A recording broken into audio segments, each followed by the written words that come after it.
Čau lidi, já jsem Andras96 a tohle je můj vlastní kanál a série let's playů, vychytávek, vysvětě Minecraft, redstone návodů a takových podobných věcí.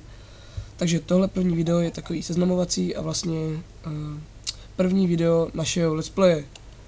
Tenhle let's play, tahle mapa se bude jmenovat Ostrov zázraku a vlastně budu tady hrát já a občas ještě jeden kámoš. Takže začneme. Zrovna jsem se naspawnoval.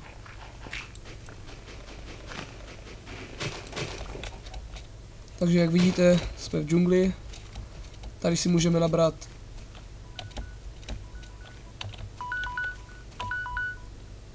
hodně surovin, hodně dřeva a tak podobně.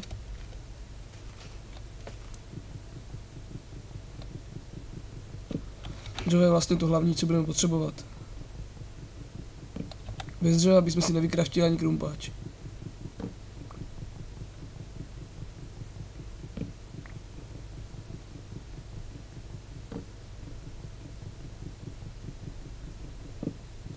Bereme si pár kousků a vydáme se dál. Nejlepší by byl možná listnatý les. Tak. A budeme pokračovat naší dobrodružné cestě.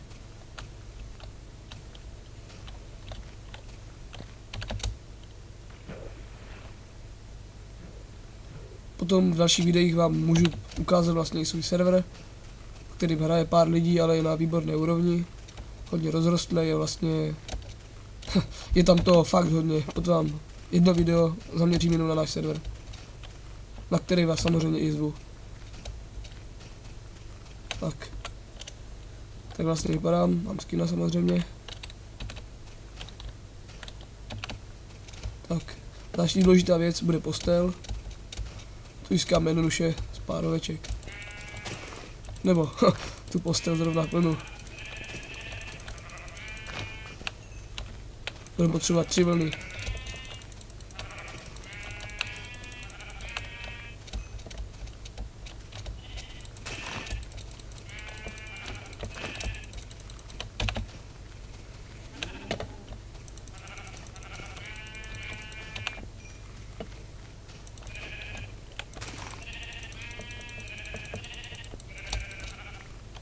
Tak, máme 4 vlny. Budeme pokračovat. Ještě si uděláme tady crafting trochu. A uděláme si meč tady craft. Ty se nám budou velmi hodit.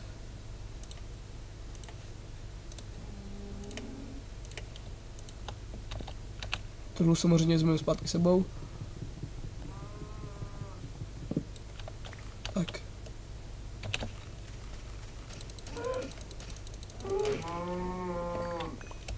Tak, tohle jsme přesně potřebovali. Tady je opravdu hodně zvířat.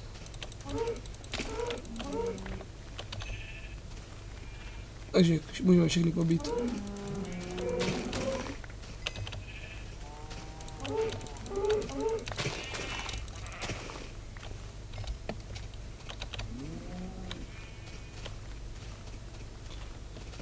Samozřejmě tuhle naši mapu budeme hrát bez hacků.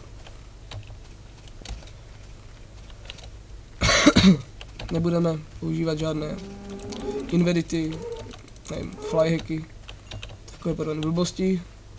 Potom by to nebyl žádný let's play, ale spíš taková ukázka hacku. A to není náš záměr samozřejmě. Chudím pár surovin.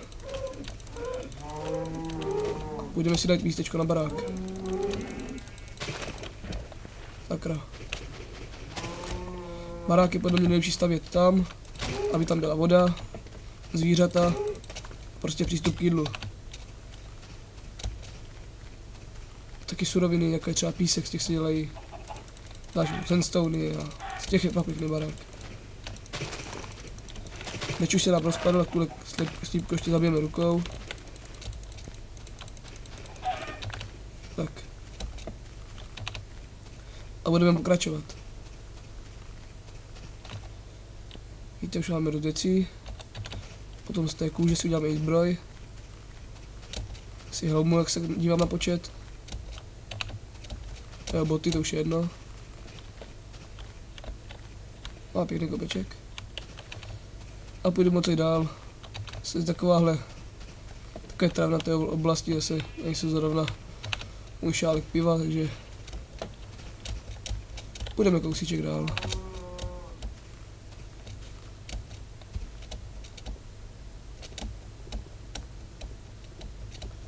Nevím jak vy, jste začátečníci nebo pokročilí, ale na Minecraft hraju tak už nevím, rok a půl od 1.3 nebo no asi od 1.3.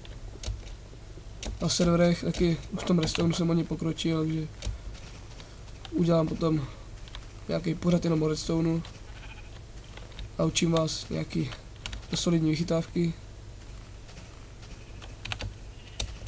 Různé obvody a takový, že chápete. Ti, co z vás neví, co je Redstone, jsou to vlastně takový ty modré šutry, které dopouští kabely k různým obvodům. Už sám otevírají dveře a tak, ale potom i k různým složitějším věcem, jako jsou třeba hodiny, displeje a tak. A tady je led, třeba nerad bydlím. Takže půjdeme dál.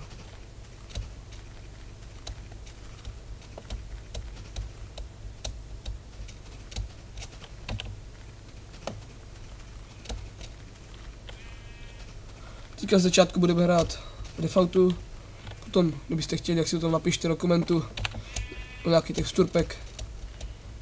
Je to celkem jedno. Potom taky nezapomeňte dát like a odběr.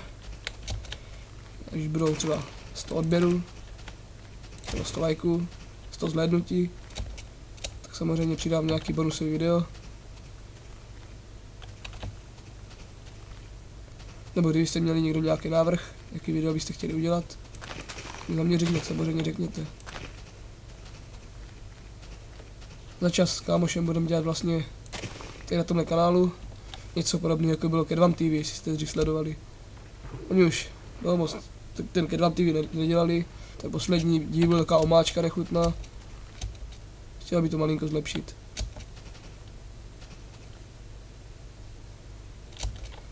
Už taková ta extrémní Minecraft mánie vypršela, takže nevím, třeba se to ještě uchytne.